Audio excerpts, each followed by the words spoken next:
చెప్పండి. ఇక్కడ అందరూ ఇబ్బందులు ఇట్లా అమ్ముతానండి. ఇక్కడ లేవాలి. చిన్నపిల్లలు ఉన్నవాళ్ళు వెనక్కి వెళ్ళండి. మధ్యలో మాట్లాడుతూనే ఉంటారు వాళ్ళు.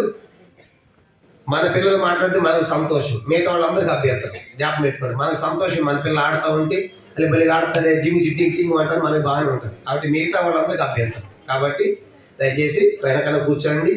ఈసారి మాట్లాడితే మాత్రం బయటికి పడి ప్రార్థన చేస్తాం. ప్రేమ గల తండ్రి, మీకు వందనాలు చెల్లించుకుంటున్నాను. ఈ రాత్రికాల సమయంలో ప్రభా అయిపోయిన పాటల ద్వారా మీ నామను మహిమపరచుకున్న వందనాలు. ఈ రాత్రి చెప్పబడి ఈ మాటలు దీవెనకరంగా చేయమని ఈ ప్రాంత ప్రజలను కూడా మీరు దర్శించి రక్షించండి. వారికి అర్థమయ్యే రీతిలో నీ ప్రేమను తెలియచేయడానికి కూడా మమ్మల్ని బలపరచమని సహాయపడమని వందనాలు చెల్లించుకొని వచ్చిన ప్రజలకి స్తోత్రాలు. ఇంకా రావాల్సిన ప్రజలు సగం నడిపించి మహిమ పొందమని యేసు ప్రభు నామం మనం ప్రార్థిస్తున్నాము తండ్రి. ఆమేన్. పిల్లల ఈ రాత్రి దేవుని యొక్క వాక్యముల నుంచి ఒక భాగం చూద్దాము. లూకాసు వార్త 2వ అధ్యాయం. లూకాసు వార్త 2వ అధ్యాయము. లూకాసు వార్త 2వ అధ్యాయం. లూకాసు వార్త 2వ అధ్యాయము దేవుని వాక్యంలో నుంచి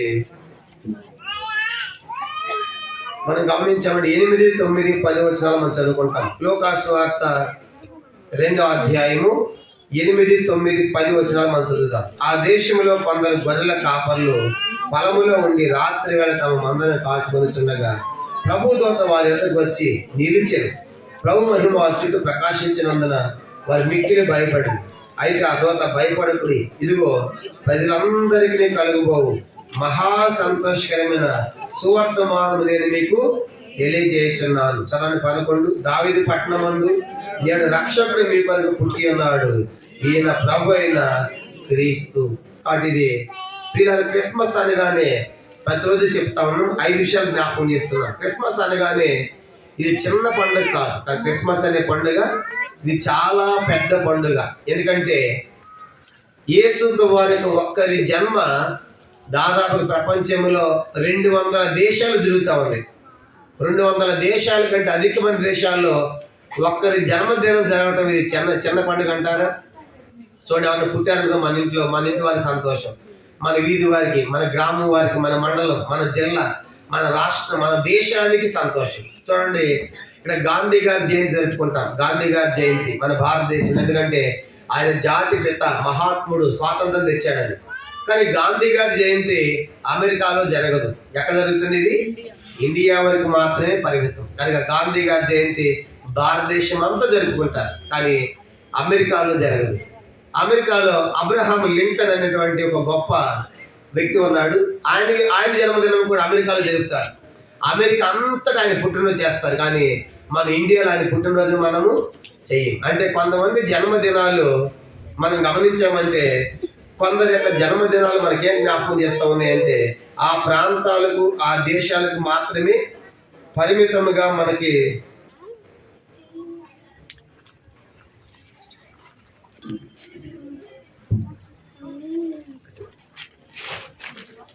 కొందరి జన్మదినాలు ఆ ప్రాంతాలకు, ఆ దేశాలకు మాత్రమే పరిమితంగా మనం చూస్తాం. కాబట్టి ఇప్పుడు గాంధీ గారి జయంతి ఇండియాకి పరిమితం అయితే అబ్రహాం లింకన్ గారి జన్మదినం ఒక్క అమెరికాకి పరిమితం. అలాగా ప్రతి దేశంలో గొప్ప జన్మదినాలు ఉంటాయి.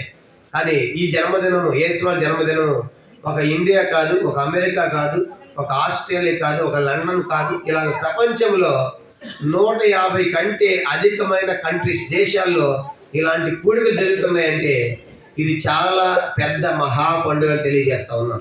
యేసు వారి జన్మదినము తప్ప ఇన్ని దేశాల్లో ఎవరి జన్మదినం కూడా జరగడం లేదు. కారణం ఏంటంటే ఆయన గొప్పవాడు. కాబట్టి మొదటిసారి క్రిస్మస్ అనేది ఒక మహా పండుగని తెలియజేస్తా ఉన్నాను. అంత మాత్రమే క్రిస్మస్ అనగానే రెండో సంక్రమణ తెలియజేస్తాను. ఇక్కడ రాయబడింది లూకాసు వార్త 2:10, ఇదిగో ప్రజలందరికీ కలుగుబోవు మహా సంతోషకరమైన. రెండోది క్రిస్మస్ అనేది సంతోషం కాదంట, ఏంటంటే ఇది మహా సంతోషం అంటాడు. క్రిస్మస్ అనేది మహా సంతోషం కలిగిస్తా ఉంది. ఎందుకు క్రిస్మస్ అంటే మహా సంతోషం?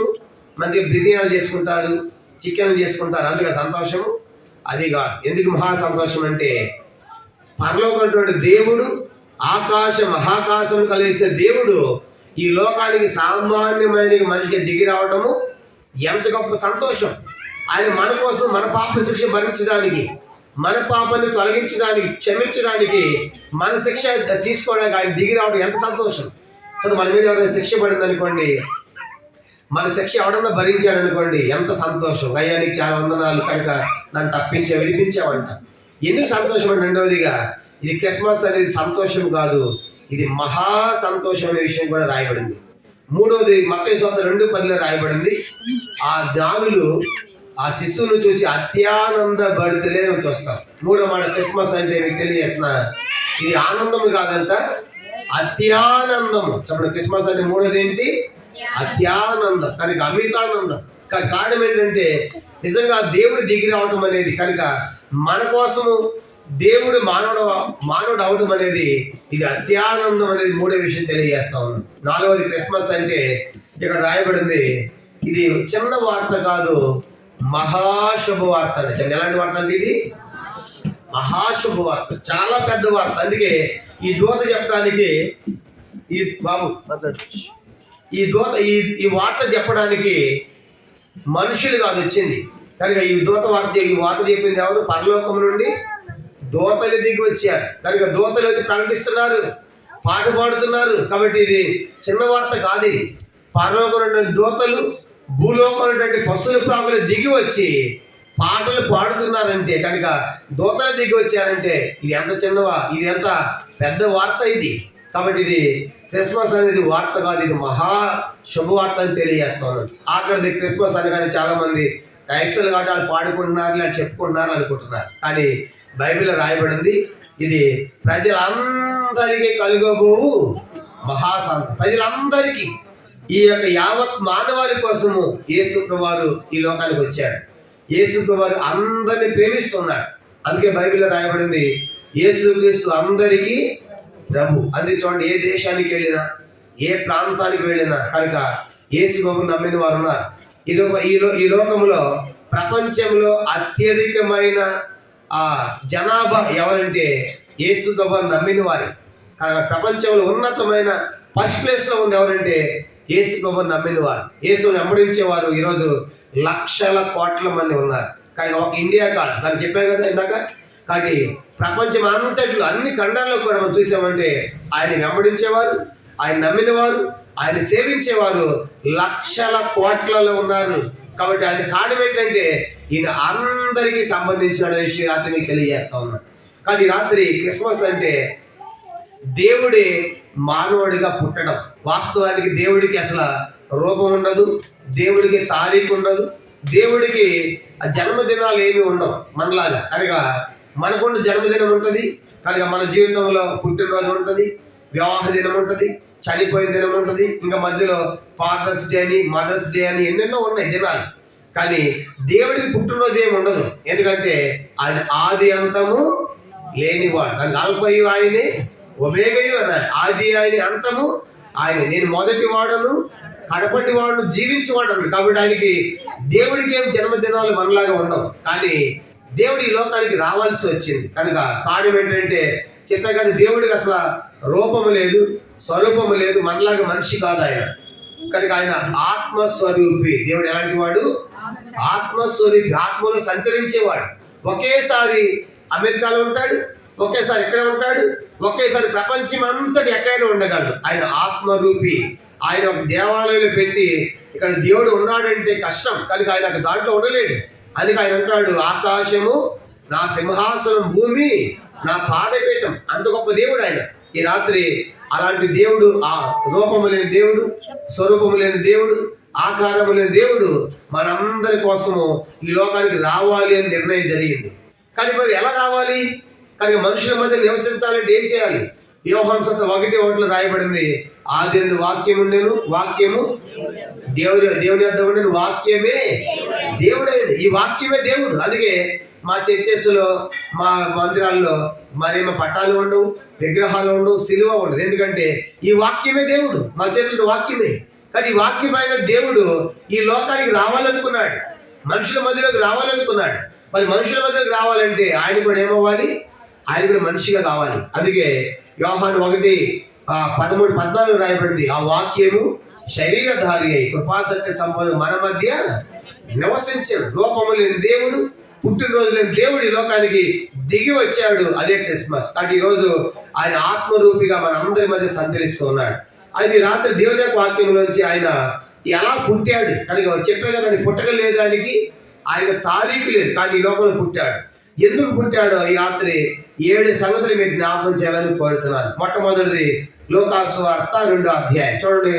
లోకాసు వార్త 2వ అధ్యాయం 11వ వచనం. ఆయన లోకంలో ఆ దేవుడు, ఉన్నతమైన దేవుడు ఎలా పుట్టాడంటే లోకాసు వార్త 2వ అధ్యాయం 11వ వచనం రాయబడింది. దావీదు పట్టణమందు నేడు రక్షకుడు మీ కొరకు పుట్టి ఉన్నాడు, ఈయన ప్రభువైన క్రీస్తు. అందరూ చెప్పండి, యేసు క్రీస్తు రక్షకుడుగా పుట్టి ఉన్నాడు. యేసు ప్రభు ఎట్లా పుట్టాడంటే ఈ లోకానికి రక్షకుడిగా పుట్టాడు. రక్షకుడు అంటే అర్థం ఏమంటే, రక్షకుడు చూడండి, ఎవరైనా ఒక వ్యక్తి నీటిలో మునిగిపోతే రక్షించండి రక్షించండి అని చేతులు పై చూపించి కేకలేస్తూ ఉంటాడు. ఒక వ్యక్తి అగ్నిలో కాలిపోతా ఉంటే అమ్మ రక్షించండి కాపాడండి రక్షించండి అని కేకలేస్తాడు. అంటే రక్షకుడు ఎవరికి అవసరము? నీటిలో మునిగిపోయే వాళ్ళకి, అగ్నిలో కాలిపోయే వారికి, భూలోకంలో ఉన్న శ్రమంలో కాపాడే రక్షకుడు అవసరం. కానీ యేసు ఎవరికి రక్షకుడు అంటే 1 తిమోతి పత్రిక 1వ అధ్యాయం 15లో రాయబడింది, పాపులను రక్షించుటకు క్రీస్తు యేసు లోకమునకు వచ్చేదని రాయబడింది. కానీ యేసు ఎవరికి రక్షకుడు అంటే ఈయన పాపులకు రక్షకుడు. పాపులకు చాలా మంది అనుకోవచ్చు, మేము ఎన్నో పుణ్యాలు చేస్తున్నామండి కనుక మాలో పాపమే లేదు అని అనుకుంటే పొరపాటి. ప్రతి మనిషి కూడా జన్మత కర్మత మనమంతా ఎట్లా ఉన్నాము? పాపులము. అందుకే కీర్తన 51:5లో ఒక గొప్ప రాజు అంటాడు, అయ్యో నేను పాపములో పుట్టిన వాడను, నా తల్లిని పాపములని గర్భము ధరించేను అని రాయబడింది. కాబట్టి పాపములు పుట్టాం కనుక బైబిల్ రాయబడింది, పాపము చేయని వాడు ఒక్కడు కూడా లేడు. 1 రాజులు 8:40 రాయబడింది, పాపము చేయని ఒక్కడు లేడు. రోమ 3:11లో నీతిమంతుడు లేడు, ఇంకా ఒక్కడు లేడు, గ్రహించేవాడు లేడు, దేవుని వెతకవాడు లేడు, అందరు త్రోత వేగముగా పనికి మాలువారైరి. కానీ రాత్రి మనం ఎన్నో ధర్మ కార్యాలు చేయొచ్చు. అన్నదానము, భూదానము, గోదానము, నేత్రదానము, ఇలా ఎన్నో సహాయం చేస్తూ ఉంటాం. మనుషులకి మంచిదే, ప్రతి మతము చేయమని చెప్తుంది. అయితే ఈ మంచి కార్యాలు చేయడం ద్వారా మనలో పాపం పోదండి. కాబట్టి ఈ రాత్రి నేను పుణ్యకార్యం చేశాను కాబట్టి నాలో పాపం పోయిందని అనుకుంటే నీవి అబద్ధికులుగా చేసుకుంటున్నా. 1 యోహాను పత్రిక 1వ అధ్యాయం చూడండి. మనలో పాపము లేదని చెప్పుకుంటే మనల్ని మనమే మోసం చేసుకుంటున్నా.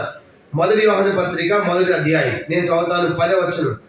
1 యోహాను పత్రిక 1వ అధ్యాయము మొట్టమొదటి 8వ వచనం. 1 యోహాను 1:8 మనము పాపము లేని వారమని చెప్పుకునే ఎడల మనలను మనమే మోసపుచ్చుకొందుము, మరి మనలో సత్యము ఉండదు. నాలో పాపము లేదని చెప్పకూడదు, నేను మంచోడని చెప్పకూడదు. బైబిల్ అంటది కనుక నాలో పాపం లేదని చెప్పావంటే నేను నీవే మోసపరుచుకుంటున్నావు. 10వ వచనం అదే 1:10 మనము పాపము చేయలేదని చెప్పుకునే ఎడల ఆయనను అబద్ధికులుగా చేయవారు మగుదు, మరియు ఆయన వాక్యం మనలో ఉండదు. కాబట్టి రాత్రి ఆలోచించండి, మనలో పాపము లేదు, నేను పాపము చేయలేదని చెప్పుకోలేము మనం. ఎందుకంటే ఒక అందమైన అమ్మాయి పోతే చెడ్డ తలంపులు, చెడ్డ పుస్తకాలు, చెడ్డ కోరికలు, చెడ్డ ఆలోచనలు, ఇవన్నీ కూడా ప్రతి మనిషి చెడిపోయాడు. అందుకే అన్నాడు, ఒక స్త్రీనంట అప్పుడే మోహపు చూపు చూస్తే ఏందంట ఆమెతో వ్యభిచారం చేసినట్టు అన్నాడు. ఒక అందమైన స్త్రీని మోహపు చూపు తప్ప ఈ అమ్మాయి బాగుంది అనుకుంటే చాలు ఆమెతో తప్పు చేసినట్లే. అట్లా లోకములు ఎవరైనా ఉంటారా అది తప్పు చేయకుండా? ఆత్మలు మనసులు తప్పు చేయకుండా? కనుక ఒక్కడు కూడా లేడు. కనుక అందరూ కూడా చెడిపోయిన వారు. ఈ రాత్రి యేసు ఎలాంటి వాడంటే పాపులకు ఆయన రక్షకుడు. కనుక పాపులు ఎవరంటే అందరూ పాపులు, ఏ భేదము లేదు, అందరూ పాపము చేసి దేవుని నుంచి మహిమను పొందలేకపోతున్నారు. కాబట్టి ఈ రాత్రి పీడారా నేను అలాంటి పాపములో ఉన్నా, అయ్యో ఈ పాపంలో నేను ఇరుక్కునిపోయాను కదా, నాకు విడుదల ఉందా అని రాత్రి బహుశా ఆలోచిస్తూ ఉంటే ఈ రాత్రి దేవుడు ఇతను మాట్లాడుతున్నాడు. నేను ఎలాంటి పాపములో ఉన్నా ఆయనని విడిపించడానికి శక్తివంతుడు. ఎందుకంటే గ్రంథాలు సెలవిస్తూ ఉన్నాయి, మానవుని పాపం పోవాలంటే ఏం చేయాలి అని ఆలోచించినప్పుడు గ్రంథాలు సెలవిస్తూ ఉన్నాయి, రక్తము చిందింపకుండా పాప క్షమాపణ లేదు. హెబ్రీ పత్రిక 9వ అధ్యాయం 26లో రాయబడింది, రక్తము చిందింపకుండా పాప క్షమాపణ లేదు. అది ఎలాంటి రక్తం కావాలి?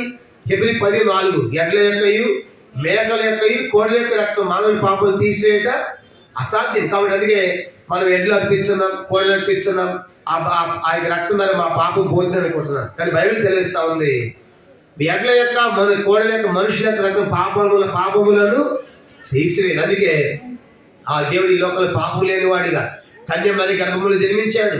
ఆయన జీవితంలో కానీ జన్మలో కానీ కనుక ఆయన పరిచర్యలో కానీ ఏ పాపం ఎరుగుడు ఆయన. హెబ్రీ 7:20 రాయబడింది, ఆయన పవిత్రుడు, పరిశుద్ధుడు, నిర్దోషి, నిష్కల్మషుడు, పాపుల చేరి ప్రత్యేకముగా ఉన్నటువంటి వాడు. ఆ దేవుడి రాత్రి మనందరి కోసం బలి అయిపోయాడు. కలువరి సిలువెక్కాడు, ఆ రక్తం కాచాడు, తల్ల ముళ్ళకెళ్ళడము, పాదహస్తాల మేకులు, రక్తంలో బలి విప్లవం దున్నబడి చనిపోయి సమాధి చేయబడి తిరిగి లేచాడు. ఈరోజు పాపానికి పరిహారం ఏంటంటే, పాపానికి పరిహారం యేసయ్య సిలువలో చేసిన ప్రాయశ్చిత్తం. కానీ రాత్రి యేసు దగ్గరకు చేసిన నేను పాపం అంటే చాలు, నీ ఎలాంటి పాపానైనా కడుగుతాడు. అందుకే 1 యోహాను 1:9 రాయబడింది, మన పాపములను మనము ఒప్పుకునే ఆయన నమ్మదగిన వాడు, నీతిమంతుడు కాబట్టి మన పాపాలను క్షమించి సమస్త దుర్నీతిని మన పవిత్రులుగా చేస్తాం. కాబట్టి ఇలాంటి మొట్టమొదటి సంగతి ఏంటంటే, ఆయన ఎందుకు పుట్టాడంటే రక్షకుడిగా పుట్టాడు, రక్షించాలని పుట్టాడు. పాపం ఉన్నటువంటి వారిని పాపము నుండి రక్షణలోకి తీసుకొని రావాలి, పాపం నుండి తప్పించాలి, పాపం నివారణ చేయాలి. దానికోసం ఈ లోకానికి యేసు వచ్చాడు, కానీ మతాన్ని స్థాపించడానికి కాదు. కాబట్టి రాత్రి ఇలా పాపులకు రక్షకుడు. మేము కూడా ఒకప్పుడు పాపులమే, పాపంలో ఉన్నటువంటి వారు యేసు నమ్ముకున్నాం, ప్రభు ఆ పాపాలన్నీ క్షమించాడు. ఈరోజు మాకేం లేదంటే శిక్ష లేదు. రోమ 8:1 రాయబడింది, కాబట్టి క్రీస్తు యేసు ఉన్న వారికి ఏ శిక్షా విధియు లేదు అని రాయబడింది. కానీ ఈ రాత్రి నువ్వు ఇంత పాపంలో ఉంటే ఈ రాత్రి దేవుడు నీతో మాట్లాడుతున్నాడు, నీకు ఆయన రక్షణ ఇవ్వాలని కోరుతున్నాడు. ఇది మొదటి ప్రాముఖ్యమైన సంగతి. ఆయన ఎలా పుట్టాడంటే రక్షకుడుగా పుట్టాడు, పాపంలో ఉన్నటువంటి వారిని రక్షించాలని మొదటి సంగతి. అందుకే యావత్ మానవులు లోకమంతా చెడిపోయింది. చూడండి, అక్కడ చూసినప్పుడు కూడా అంత పాపం విస్తరించింది. ఆదికాండం 6:10 రాయబడింది, భూలోకమును దేవుడు చూసినప్పుడు అది చెడిపోయి ఉండేది. అది ఈరోజు కాలేజీలు, స్కూళ్ళు, పార్కులు, బీచ్లు అన్నీ చెడిపోయినాయి. కనుక పాపం అనేది విచ్చలవిడైపోయింది. పాపం చేయడానికి మనుషులు భయపడటం లేదు. ఇలాంటి చెడిపోయిన లోకాన్ని బాగు చేయడానికి వచ్చిన వాడే, రక్షించడానికి వచ్చిన వాడే యేసు ప్రభువు. యేసు వారు మన జీవితాన్ని మార్చేవాడు, మన బ్రతుకులు మార్చేవాడు, మన అలవాట్లు, మన పద్ధతులు, కనుక అవన్నీ మార్చేస్తాడు. కానీ మన పేర్లు, మన కులాలు, మన మతాలు కాదు. కాబట్టి రాత్రి యేసు విశ్వాసం ఉంచామంటే ఆ రక్షణ నీవు కూడా పొందగలవు. మొదటి సంగతి. రెండో చూడండి, యేసు ఎలా పుట్టాడు ఈ లోకం అంటే లూకాసు వార్త 1వ అధ్యాయం 35వ వచనం. లూకాసు వార్త 1వ అధ్యాయము 35వ వచనం మనం చదువుతాం. లూకా 1:35. దూత పరిశుద్ధాత్మ నీ మీదకి వచ్చును, సర్వోన్నత శక్తి నిన్ను కమ్ముకొని కనుక పుట్టబో శిశువు పరిశుద్ధుడై దేవుని కుమారుడు అనబడును. అందరూ చెప్పండి, యేసుక్రీస్తు పరిశుద్ధ దేవుని కుమారుడుగా పుట్టెను. ఎలా పుట్టాడంటే పరిశుద్ధుడిగా పుట్టాడు. ఎలా పుట్టాడంటే ఆయన పరిశుద్ధుడిగా. ఆయన జన్మలో పాపం లేదు. చూడండి, మనమంతా తల్లి తండ్రికి పుట్టాం, శరీర కోరికలతో, ఇచ్చలతో, ఆశలతో మనం పుట్టాం. కాబట్టి అలా పుట్టాము. లోకల్ ప్రతి ఒక్కరికి అలాగే పుట్టారు. కానీ యేసులో పుట్టినప్పుడు మరీకు యోసేపు వివాహము కాలేదండి. కనుక ఎంగేజ్మెంట్ అయింది, కనుక ప్రధాన మాత్రమైంది. మరి యోసేపు కలవలేదు, కనుక కూడలేదు, ఆమెతో కలిసిలేదు. కానీ పరిశుద్ధాత్మ ద్వారా ఆ మరీ గర్భం ధరించింది, గర్భలేశ్వరు పడ్డాడు. ఆయన 9 మాసాల తర్వాత డెలివరీ అయ్యాడు. కానీ మరియమ్మ రక్తము కూడా యేసు ప్రభువులో లేదు. కాబట్టి ఒక రెంట్ హౌస్ లాగా, ఎందుకంటే ఆయన పరిశుద్ధ దేవుడు, పరిశుద్ధ ఆత్మ ద్వారా ఆమె గర్భంలోకి వచ్చాడు. కాబట్టి ఆయన పుట్టుకలు ఏమి లేదు, పాపము లేదు. అందుకే ఆయన ఎలాంటి దేవుడికి లోకానికి వచ్చాడంటే పరిశుద్ధుడిగా పుట్టాడు. అందుకే దూత అంటుంది మరియమ్మతో, పుట్టబో శిశువు పరిశుద్ధ దేవుని కుమారుడు అనబడతాడు అని చెప్పబడుతుంది. కానీ రాత్రి జ్ఞాపకం చేసుకుంటాం, ఎందుకు ఆయన పరిశుద్ధుడిగా పుట్టాడంటే రాత్రి రెండవదిగా మానవులందరూ కూడా పాపంలో ఉన్నారు. పాపులందరూ ఆయన ఎలా మారుస్తున్నాడంటే పరిశుద్ధులుగా చేస్తా ఉన్నాడు. పాపులందరినీ కూడా ఆయన పరిశుద్ధులుగా చేస్తా ఉన్నాడు. ఈ రాత్రి జ్ఞాపకం పెట్టుకోండి, మీరు ఎలాంటి పాపములో ఉన్నా ఈ పరిశుద్ధ దేవుడు నీ పాపాన్ని క్షమించేవాడు. యేసు ప్రభువు అనేక మంది బ్రతుకులను మార్చేవాడు. కానీ రాత్రి ఆయన ఎందుకు ఈ లోకానికి పరిశుద్ధులకు వచ్చాడంటే పరిశుద్ధతలో యేసు ప్రభువు తప్ప మరి ఎవరు లేరు. అందుకే నిర్గమకాండం 15వ అధ్యాయం 11 రాయబడింది. నిర్గమకాండం 15:11 వేల్పుల్లో నీ వంటి వాడు ఎవడు, పరిశుద్ధతను బట్టి నీవు మహానీయుడవు అని రాయబడింది. తర్వాత 1 సమూయేలు గ్రంథం 2వ అధ్యాయం 4-5 వచనాల్లో హన్న అంటది, యెహోవా వంటి పరిశుద్ధ దేవుడు ఒక్కడును లేడు. కాబట్టి రాత్రి ఇది ఎలాంటి అంటే పరిశుద్ధ దేవుడు. అందుకని ఈ లోకంలో ఉన్నప్పుడు ఆయన అన్నాడు, నాలో పాపం ఉన్నది మీరు ఎవడు స్థాపిస్తాడు, నిరూపిస్తాడు.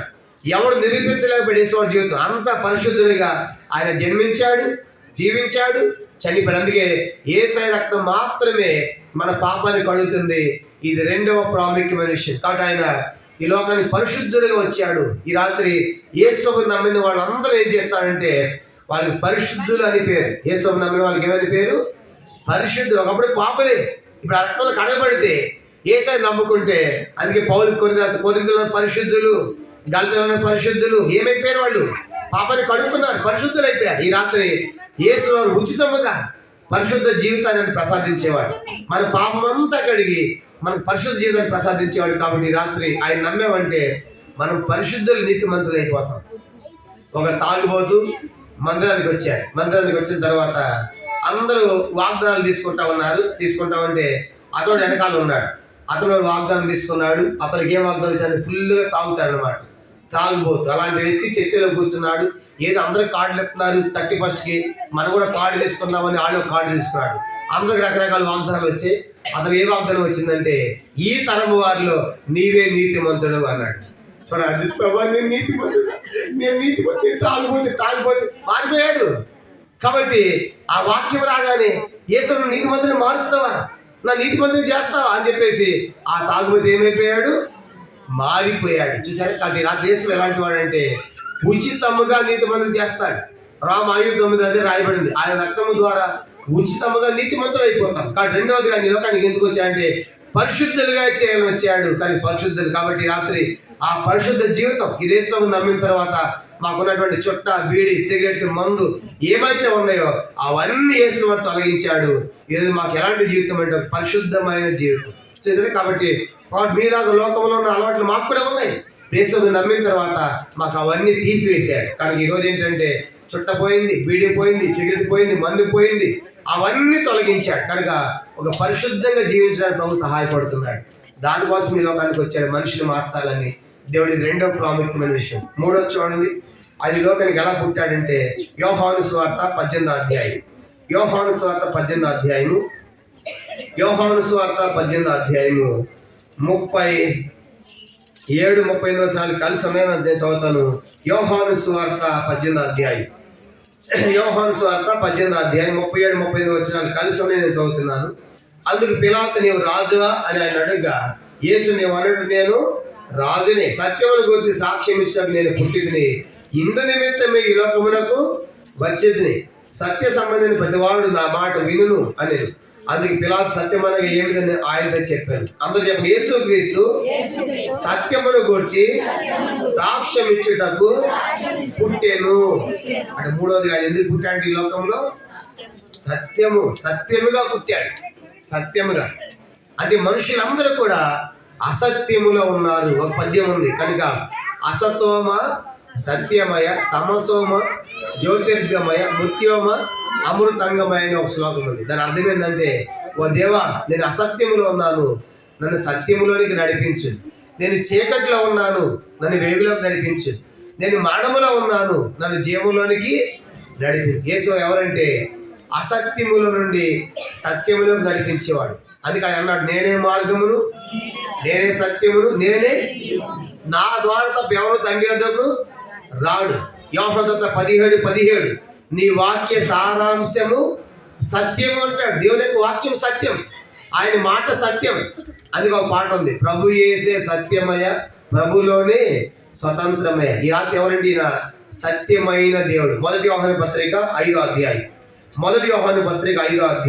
20వ వచనం ఇలా రాయబడింది. యేసుక్రీస్తు ఎవరంటే మొదటి యోహాను పత్రిక 5వ అధ్యాయము 20వ వచనం చదువుతున్నాం. మొదటి యోహాను 5:20 మనము సత్యవంతుడైన వారిని ఎరుగవలనని దేవుని కుమారుడు వచ్చి మన గురించి ఉన్నాడని ఎరుగుదు. మనము దేవుని కుమారుడైన యేసుక్రీస్తు నందున్న వారమై సత్యవంతుని ఎందున్నాము.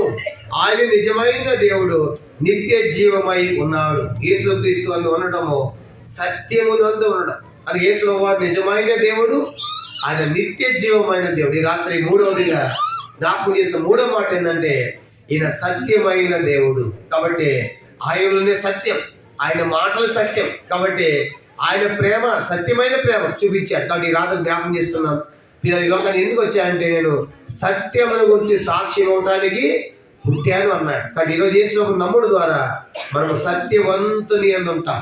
కాబట్టి ఆయన నిజమైన దేవుడు, నిత్య జీవమైన దేవుడు. కాబట్టి రాత్రి యేసు నమ్మామంటే ఈ సత్యంలోకి మనం కూడా వస్తాం. కాబట్టి సత్యం ఏం చేస్తుంది? యోహాను సువార్త 8వ అధ్యాయం 32వ వచనం. యోహాను సువార్త 8వ అధ్యాయము 32వ వచనం ఇలాగ రాయబడింది. యోహాను సువార్త 8వ అధ్యాయము 32వ వచనం. రేపు నుంచి వెనకాల కూర్చోండి, మీరు ముందు కూర్చోండి, వెనకాల కూర్చోండి. చిన్నపిల్లలు వచ్చే రేపు నుంచి 8:32.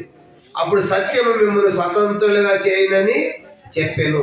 కాబట్టి సత్యం ఏం చేస్తుందంటే మనిషిని స్వతంత్రునిగా చేస్తాం. కానీ రాత్రి పిల్లరా, ఇలా దేశంలో వారు ఎలాంటి బంధకాలు ఉన్నా సరే యేసుని నమ్మావంటే నువ్వు విడుదల గావించబడతావు, నువ్వు స్వతంత్రుడైపోతావు. అది అలా స్వతంత్రం ఇవ్వటానికి యేసు ఈ లోకానికి వచ్చాడు. కాబట్టి ఇది మూడవ ప్రాముఖ్యమైన సంగతి. మొదటిదైన రక్షకుడిగా పుట్టాడు, మన శిక్ష అంతా తొలగించాలని. రెండవదిగా పరిశుద్ధుడిగా పుట్టాడు, మన పాపాన్ని పరిహరించి కనుక పరిశుద్ధులుగా చేయాలి. మూడవదిగా సత్యముగా పుట్టాడు, మనందరూ కూడా ఆయన సత్యములోనికి అసత్యములో నుండి సత్యం నడిపించడానికి సత్యంగా పుట్టాడు. మూడవది. నాలుగవది చూడండి ఎలా పుట్టాడంటే మత్తయి సువార్త 2వ అధ్యాయం. మత్తయి సువార్త 2వ అధ్యాయము 2వ వచనం. ఆయన ఈ లోకంలో ఎలా పుట్టాడంటే మత్తయి సువార్త 2వ అధ్యాయము 2వ వచనం. యూదుల రాజుగా పుట్టినవాడు ఎక్కడ ఉన్నాడు? తూర్పు దిక్కున మేము ఆయన నక్షత్రం చూసి ఆయన పూజింపవచ్చునని చెప్పిరి. అందరూ చెప్పండి, యూదుల రాజుగా పుట్టినవాడు.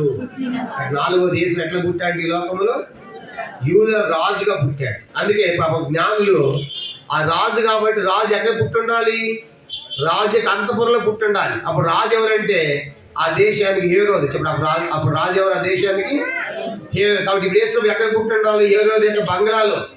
హేరోదు అంతవరకు పుట్టాడు అనుకుని పాప నడుచుకుంటే తిప్పలు పడుకుని వచ్చి అయ్యో యూదురాజు పుట్టేవాడు ఎక్కడున్నాడు అనగానే హేరోదు కారణం పుట్టింది, నేను కదా రాజుని, కానీ పుట్టేవాడు ఇక్కడ పుట్టాలి కదా, ఇక్కడ అంతపురం ఎవడు లేడు కాబట్టి నేను తప్ప రాజు ఎవడని చెప్పేసి వారి కాలం పుట్టి అందరూ పిలిపించారు. ఆ గ్రంథాలను తెరవండి, చదవన్నాను. కానీ వాటికి చెప్పారయ్యా పుట్టిన మాట వాస్తవం, కానీ పుట్టాలని రాయబడింది అని చెప్పగానే హేరోదుల కాలం అప్పుడు అన్నాడు, మీరు ఆయన చూసి రండి, తను నాకు కూడా చెప్పండి, నేను కూడా వస్తాను, ఓడిది చంపాలని కాబట్టి అని చెప్పాడు. కాబట్టి ఆ రీతిగా యేసు వారు రాజుగా పుట్టాడు. అందుకే పిలాతు కూడా ఏమన్నాడంటే యేసు వారు నిలబడినప్పుడు పిలాతు ముందు పిలాతు అన్నాడు, అది మనం చదువుకున్న యోహాను 8:38, నువ్వు యూదులకు రాజు అన్నాడు. అంటే యేసు ఏమన్నాడు? నువ్వు అన్నట్టు నేను రాజుని, మరి నీ రాజ్యం ఏది? నీ ప్రజలేది? నువ్వు సిలువ పట్టున్నారు కదంటే అన్నాడు, నా రాజ్య సంబంధమైనది కాదు అన్నాడు. చూడ కనుక ఈ సత్యము చాలా మంది ఇప్పుడు అర్థం కావడం లేదు. యేసువు రాజు ఎందుకు సిలివేస్తారు ఆయన్ని? ఆయన రాజు అయితే ఆయన రాజ్యం అంతా ఉండాలి కదా అనుకుంటున్నారు. ఈరోజు యేసువు రాజ్యం ఎంతమంది అంటే యేసు సిలివేసిన తర్వాత సమాధికి వెళ్ళిన తర్వాత 3 దినాలు తిరిగి లేచాడు, 4 దినాలు భూమి మీద ఉన్నాడు. ఆయన వెళ్ళిపోయిన తర్వాత అపోస్తలుల 2వ అధ్యాయంలో పరిశుద్ధాత్మ దేవుడు దిగి వచ్చిన తర్వాత సంఘం ఏర్పడింది. ఈ యేసు యొక్క రాజ్యం ఎంతంటే లక్షల కోట్ల మంది. చెప్పండి, దేశం రాజ్యం ఎంత ఉంది ఈరోజు? ఇలాంటి సమూహాలు మనం గమనించామంటే లక్షల కోట్ల మంది ఉన్నారు. ఆయన రాజ్యం సామాన్యమైనది కాదు. ఆయన రాజ్యం ఎంత పెద్దది, ప్రపంచంలో యేసుకు మించిన రాజ్యం లేదు. ఒక కులం అని, జాతిని, మతం అని భేదము లేకుండా ప్రతి వంశములో, ప్రతి గోత్రములో ఆయన భాషలు మాట్లాడేవాడు అండి, రక్తంతో కొన్నాడు. కానీ ఈరోజు యేసు ఎలాంటి వాడు అంటే ఆయన రాజే. కాబట్టి ఆయన యూదులకు మాత్రమే రాజు కాదు, ఈరోజు ఆయన రాజులకు రాజు. అదే 1 తిమోతి పత్రిక 6:16 రాయబడింది, ఆయన రాజులకు రాజు, ప్రభువులకు ప్రభు. ఆయన ఘనమైన రాజు. కానీ రాత్రి ఎందుకు రాజుగా పుట్టాడంటే ఈరోజు యేసు నమ్మిన వారంతా ఎవరంటే వీళ్ళు కూడా రాజులైన యాజక, ఒకరు యేసుతో పాటు రాజ్యం చేస్తాం, 1000 ఏళ్ళు పరిపాలన చేస్తాం, భూమిని పరిపాలిస్తాం. అప్పుడు యేసు రాజుగా ఉంటాడు. రాజు పిల్లలందరూ ఏమవుతారు? రాజు పిల్లలందరూ ఎవరు? రాజులే. దావీదు రాజు, దావీదు పిల్లలందరూ రాజులే. యేసు రాజు, ఆయన నమ్మిన వాళ్ళందరూ కూడా రాజులే. అందుకే ఈరోజు మనమంతా రాజులని యాజక సమూహం. ఒకరోజు మనం ఏం చేయబోతుందంటే ఏలుబడి చేస్తాం, యేసుతో పాటు ఏలుతాం. తిమోతి పత్రిక ఆయన నమ్మినటువంటి వారు ఏం చేస్తారంటే రాజ్యం పరిపాలిస్తారు. తిమోతి పత్రిక చూడండి, సహించిన వారమైతే మనం కూడా ఆయనతో కూడా ఏలబోతున్నాం. 2 తిమోతి పత్రిక మొదటి అధ్యాయం 2 తిమోతి పత్రిక మొదటి అధ్యాయము మనం గమనించండి. 12వ వచనం. 2 తిమోతి పత్రిక మొదటి అధ్యాయం 12వ వచనం. సహించిన వారమైతే ఆయనతో కూడా ఏలుదుము. ఒక దినం మనము ఆయనతో ఏలబోతున్నాం. ప్రకటన గ్రంథము 20వ అధ్యాయం. ప్రకటన 20వ అధ్యాయము మనం గమనించమంటే 6వ వచనం. ప్రకటన గ్రంథము 20వ అధ్యాయము 20వ వచనం 6వ వచనం. ఈ మొదటి పునరుత్థానం పాల్గొనే వారు ధన్యులు, పరిశుద్ధులై ఉందరు. ఇటు వారి మీద రెండవ మానవులకు అధికారం లేదు. వీరు దేవునికి క్రీస్తుకును యాజకులై క్రీస్తు కూడా 1000 సంవత్సరం రాజ్యము చేయదు. చూశారు కాబట్టి ఒక దినం మనం ప్రభు ఏలబోతున్నాం. ఇలా ఎందుకు వచ్చాయంటే ఆయన మరి 4వ సంగతిగా ఆయన రాజుగా పుట్టాడు. ఎందుకంటే ఆ నమ్మినటువంటి వారందరూ కూడా రాజుగా చేయాలని. ఇది 4వ ప్రాముఖ్యమైన సంగతి. 5వ చూడండి. 5వది ఆయన ఎలా పుట్టాడు. గలతీ పత్రిక 4వ అధ్యాయం 5వ సంగతి. గలతీలకు రాసిన పత్రిక 4వ అధ్యాయము 4వ వచనం. అయితే కాలము పరిపూర్ణమైనప్పుడు దేవుడు తన కుమారుని పంపాను. ఆయన స్త్రీ యందు పుట్టి మనము దత్తపుత్రము కావాలని ధర్మశాస్త్రముకు లోబడిన విమోచించగా ధర్మశాస్త్రములకు లోబడిన వాడు ఆయన. 5వ మాట, ఆయన ఎందుకు పుట్టాడంటే ఆయన స్త్రీ యందు పుట్టాడు అని రాయబడింది. ఎలా పుట్టాడంటే ఆయన స్త్రీ యందు. మనమంతా పురుష సంతానం. అందుకే మన పేరు రాయాలంటే మొట్టమొదట తండ్రి పేరు ఏంటి అంటారు. అందుకే కారణం ఏంటి? మన పురుష సంతానం. యేసు ఒక్కడు మాత్రమే స్త్రీ సంతానం. ఆయనకి తండ్రి లేడు కనుక తల్లి కూడా లేదు వాస్తవంగా చెప్పాలంటే. కాబట్టి ఆయన స్త్రీ ఎందుకు పుట్టాడు కనుక స్త్రీ ఎందుకు పుట్టి ఎందుకు మనము దత్తపుత్రము కావాలని ఈరోజు యేసుని నమ్మామంటే చాలు. ఆయన ఒక స్త్రీ ఎందుకు పుట్టాడంటే దత్తపుత్రులను స్వీకరిస్తాడు. కింద రాయబడింది స్వీకృత పుత్రులం. ఆయన కుమారుడిగా స్వీకరిస్తాడు ఈ రాత్రి. యోహాను 1:12 తను ఎందరు అంగీకరించారో అనగా తన నామమునందు విశ్వాసం ఉంచిన వారికి దేని పిల్ల అధికారం అనుగ్రహించాడు. కాబట్టి ఎందుకు ఆయన ఎందుకు పుట్టాడంటే మనందరం దత్తపుత్రులుగా స్వీకరించాలని, కుమారులుగా స్వీకరించాలని. కానీ ఈ రాత్రి యేసును నమ్మిన వాళ్ళు ఎవరంటే ఆయనకు కుమారులు కుమార్తెలు. అది గలతీ 4వ అధ్యాయము 6లో రాయబడింది. మరి మీరు కుమారులై ఉన్నందున నాయన తండ్రి అని మొరపెట్టు తన కుమారుని ఆత్మను దేవుడు మన హృదయంలోనికి పంపాను. ఈ రాత్రి యేసును నమ్మినటువంటి వారు ఎవరంటే దేవునికి కుమారులు కుమార్తెలు. ఎందుకు పుట్టాడంటే స్త్రీ యందు దత్తపుత్రులుగా స్వీకరించాలని. ఈ రాత్రి నువ్వు దేవుని నమ్మావంటే దేవుని కుమారుడు అయిపోతావు, దేవుని కుమార్తె అయిపోతావు. ఎంత గొప్ప ఆశీర్వాదం, ఎంత గొప్ప భాగ్యం ఇది. దానికోసం వచ్చాడు. ఇది 5వ ప్రాముఖ్యమైన సంగతి. 6వ చూడండి, ఆయన ఎందుకు పుట్టాడు ఈ లోకంలో. గలతీ పత్రిక 3వ అధ్యాయం. క్షమించండి, అపోస్తల కార్యములు 3వ అధ్యాయం. 6వదిగా ఆయన ఈ లోకంలో ఎందుకు పుట్టాడంటే అపోస్తల కార్యములు 3వ అధ్యాయము 26వ వచనం. అపోస్తల కార్యములు 3వ అధ్యాయము 26వ వచనం ఎలా రాయబడింది. 3:26. దేవుడు తన సేవకుని పుట్టించి మీలో ప్రతి వారిని వారి దుష్టత్వం నుండి మళ్లించడం వలన మిమ్మల్ని ఆశీర్వదించినకు ఆయనని మొదట మీ వద్దకు పంపేనని చెప్పాడు. దేవుడు తన సేవకుని పుట్టించని కింద 1 ఏమని రాయబడింది, సేవకుని లేపి. ఎందుకు పుట్టించాడు తన సేవకుని యేసుని అంటే ప్రతి వారిని దుష్టత్వము నుండి మళ్లించుట వలన ఆశీర్వదించాలని. ఈ దేశం ఎందుకు వచ్చాడు ఈ లోకానికి? శిక్షించాలని కాదు. యేసు శిక్షించాలని ఆయన ఏమాత్రం ఇష్టం లేదు. ఒక సందర్భంలో లోకాసువార్త 9వ అధ్యాయం 50వ వచనంలో వాళ్ళు ఎరుషలేముపోతారు. వాళ్ళు చేర్చుకోకపోతే యోహాను అంటాడు, ప్రభా వీళ్ళ మీద అగ్ని కురిపిద్దామా అంటాడు. ఏం మాట్లాడుతున్నావు? మనిషి కుమారుడు నశింపజేయడానికి ఆత్మను రాలేదు, నశించిన దాన్ని వెదకి రక్షించాలని వచ్చా. కానీ ఈ దేవుడు ఎలాంటి వాడంటే దుష్టులను శిక్షించాలని కోరటం లేదు.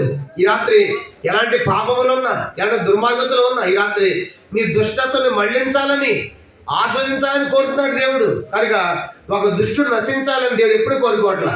యేసీకేలు గ్రంథం 33వ అధ్యాయం 11 ఇలా రాయబడింది. యేసీకేలు 33:11 దుర్మార్గుడు తన దుర్మార్గుడు మరణించడం నాకు సంతోషము లేదు, కానీ దుర్మార్గుడు తన దుర్మార్గత నుండి మరలి బ్రతకడం వల్ల నాకు సంతోషం.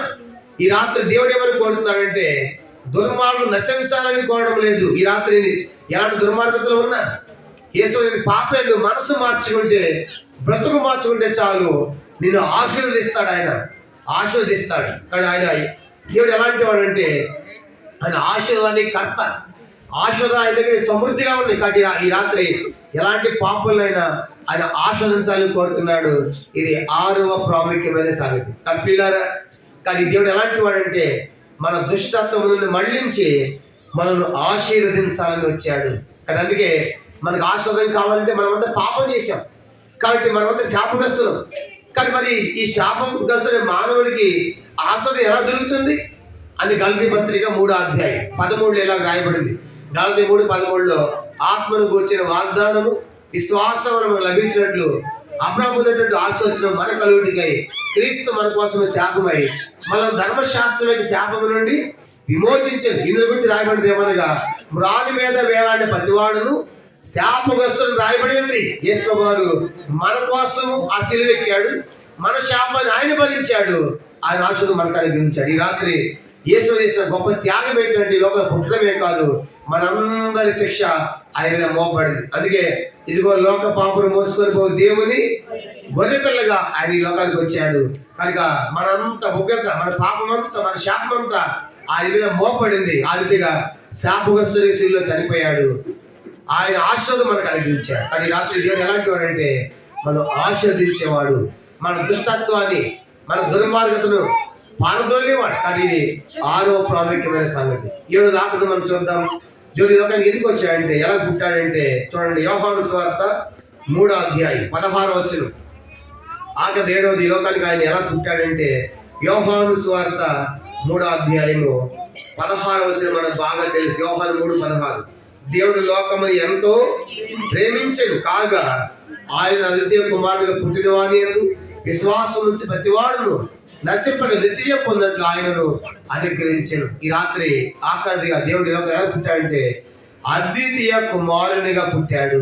అద్వితీయ, అద్వితీయ అంటే ఒక్కటే అని అర్థం. ద్వితీయ పుత్రుడు రెండోవాడు, తృతీయ కుమార్తె మూడవది అని అర్థం. కానీ అద్వితీయ అంటే ఒక్కడే. అందుకే జనదయ కుమారుడు, ప్రియ కుమారుడు, ముద్దు కుమారుడు, ఒక్కడే కుమారుడు. ఈ లోకంలో యేసు ఎట్లా వచ్చాడంటే అద్వితీయ దేవుడిన. ఎలాంటి దేవుడినా? అద్వితీయ దేవుడు అంటే రెండు కాదు, కనుక ఒకే ఒక్కడైన దేవుడు. అందుకే ద్వితీయోపదేశకాండం 6వ అధ్యాయం అద్వితీయుడు యెహోవా అంటాడు. ద్వితీయోపదేశకాండము 6వ అధ్యాయము చూడండి. ద్వితీయోపదేశకాండం 6వ అధ్యాయం 4వ వచనం. ద్వితీయోపదేశకాండం 6:4 ఇశ్రాయేలు వినుము, మన దేవుడని యెహోవా అద్వితీయుడు యెహోవా. ఈ దేవుడు ఎలాంటి అద్వితీయుడు అంటే ఇంకా ఆయన తప్ప వేరొక మార్గము లేదు. ద్వితీయ ఒక్కడు. కాబట్టి ఆ అద్వితీయ దేవుడు అంటే ఒకే దేవుడు అని అర్థం అండి. అద్వితీయుడు. అద్వితీయ అంటే 2, తృతీయ అంటే 3, కానీ అద్వితీయ అంటే ఒకే. అద్వితీయ దేవుడు. ఈ దేవుడు ఎలాంటి యెహోవా అద్వితీయుడు, ఒక్కడే. కానీ పరలోకం పోవాలంటే ఆ ఒక్కని ద్వారాని. అందుకన్నాడు, నా ద్వారా తప్ప ఎవరు తండ్రి యొద్దకు రాదని చెప్పాడు. కానీ అద్వితీయ దేవుడిగా పుట్టాడు. ఎందుకు అద్వితీయ దేవుడు పుట్టాడంటే ఈ లోకాల్లో యోహాను 3:16 నశింపక ఏమివ్వాలని? నిత్య జీవం ఇవ్వాలి. కడియా ఎందుకు అద్వితీయ దేవుడికి వచ్చాడు ఈ లోకానికి? ఆయన మనకు నిత్య జీవం ఇవ్వాలని వచ్చాడు. ఎటర్నల్ లైఫ్, ఎల్లప్పుడూ కూడా దేవునితో జీవించి ఉంటాం. ఎందుకో పాదికది. కానీ రాత్రి ఆయన లోకంకి వచ్చిన దేవుడు ఎలాంటి వాడు అంటే అద్వితీయ దేవుడు, ఒకే దేవుడు. కానీ కుమారుడిగా, పరిశుద్ధాత్మగా విభజించబడినప్పటికీ కూడా త్రిత్వములో ఏకమైన దేవుడు, ఒకే దేవుడు. కాబట్టి ఆ రకరకాలు కాదు ఇది. కాబట్టి అద్వితీయ దేవుడు, అద్వితీయ కుమారునిగా పుట్టాడు ఈ లోకం. ఎందుకంటే మనకు నిత్య జీవం ఇవ్వాలని. వీళ్ళకి రాత్రి మీరు ఏ స్థితిలో ఎలాంటి స్థలంలో ఉన్నా యేసు విశ్వాసం ఉంచాలంటే ఈ నిత్య జీవం మనం పొందుతాం. ఎందుకంటే నిత్య జీవం ఉంది, నిత్య నరకము కూడా ఉంది. కాబట్టి నిత్య జీవం ఒకరు యేసు నమ్మకపోయినా ఈరోజు మనమంతా చనిపోతాం. భౌతికమైన మరణం. చనిపోయిన తర్వాత ఈ యొక్క శరీరాన్ని పూడ్చిపెట్టడం, కాల్చేయడం చేస్తా ఉన్నారు. కానీ ఆత్మ దేవుని ఎదురుకి వెళ్ళిపోతుంది. మన అనేది మరలా వెనుకటి భూమికి చేరుతుంది. ఆత్మ దాన్ని దయచేసి దేవుని ఎదురుకి పెడతా ఉంది. అది వెళ్ళిన తర్వాత ఆత్మకి 2వ మరణం ఉందని బైబిల్ చెప్తా ఉంది. కానీ ఒక మనిషి ఒక్కసారి పుడితే 2 సార్లు చావాలి. ఒక లోకంలో చనిపోతాడు, చనిపోయినట్టు ఆత్మ దేవుని ఎదురుకి వెళ్ళిన తర్వాత నరకంలో కాలాలి. అది 2వ మరణం, అది అగ్నిగుండం. అది ఎవరికి లేదంటే యేసును నమ్మిన వారికి 2వ మరణం మీద అధికారము లేదు కనుక అది మొదటి సంగతి. రెండవది, చనిపోయిన దేశం నమ్మకపోతే నిత్య నరకం ఉందండి. అది అగ్ని ఆరదు, పురుగు సావదు, ఆకలి కేకలు వేదన భయంకరమైన స్థలం. కాబట్టి పండ్లు కొలుతూ ఉంటారు, కేకలేస్తూ ఉంటారు, శరీరం కాలిపోతూ ఉంటుంది, చనిపోరు. ఆత్మ కాలిపోతూ ఉంటుంది కానీ ప్రాణం పోదు. కొన్నిసార్లు కాలిపోయిన వాళ్ళు చూస్తూ ఉంటే బాధ అనిపిస్తూ ఉంటుంది. ఆ కాలిపోయి శరీరం దగ్గరికి అయిపోయి అమ్మో కేకలు పెడతా ఉంటారు. కాసేపటికి ట్రీట్మెంట్ మందు వేసి తగ్గిపోయిన తర్వాత బాగుపోతారు. ఎప్పుడు కాలుతా ఉంటే ఎట్లా ఊహించండి. ఎప్పుడు కాలుతా ఉంటే ఆ వేదన బాధ భరించలేదు కనుక ఊహించలేదు. ఎల్లప్పుడూ కేకలేస్తూనే ఉంటారు, కాలిపోతూనే ఉంటారని చనిపోరు. కానీ కాలుతూ ఉంటారు, చనిపోరు. ఎల్లప్పుడూ ఉండాలి ఆ నిత్య నరకం. ఈ రాగా తప్పించుకోవాలంటే యేసులో మనం ఏం చేయాలి? విశ్వాసం. యేసు నేను పాపినయ్యా, నాకు ఆ నరకం వద్దు ప్రభు, నాకు పరలోకం కావాలి. నువ్వు నా కోసం రక్షకుడు వచ్చావు, నా యొక్క శిక్ష అంతా తొలగించయ్యా. పరిశుద్ధిగా పుట్టావు, నా పాపం తొలగించయ్యా. సత్యవంతుడిగా పుట్టావు, నన్ను సత్యంలోకి నడిపించయ్యా. స్త్రీగా పుట్టావు, స్త్రీ అని పుట్టావు కాబట్టి నన్ను నీ కుమార్తె స్వీకరించయ్యా. అని రాజుగా పుట్టావు, నన్ను కూడా రాజుగా చేయని ఈ రాత్రి చిన్న ప్రార్థన హృదయంలో చేస్తే యేసు ఈ రాత్రి పాపాన్ని క్షమించి మనకి గొప్ప శాంతి సంతోషం నెమ్మదిస్తాడు. ఈ సంతోషం ఈ క్రిస్మస్ మాసమే కాదు, యేసుని నమ్మితే. యేసుని నమ్మిన వాళ్ళకి ఎల్లప్పుడూ ఏం చెప్పండి?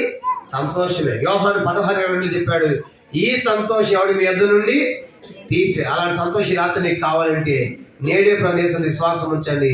అప్పుడు మీరు మీ వారి గొప్ప ఆత్మరక్షణ పొందేది. ప్రభు అలాగూ మీకు సహాయం చేయను గాక. ప్రభు తన వాక్యాన్ని దీవించను గాక. ఒక 2 చరణాలు పాడతాము. చూడండి, 2 చరణాలు మనం పాడతాము, తర్వాత ప్రార్థనతో ముగించుకుంటాం.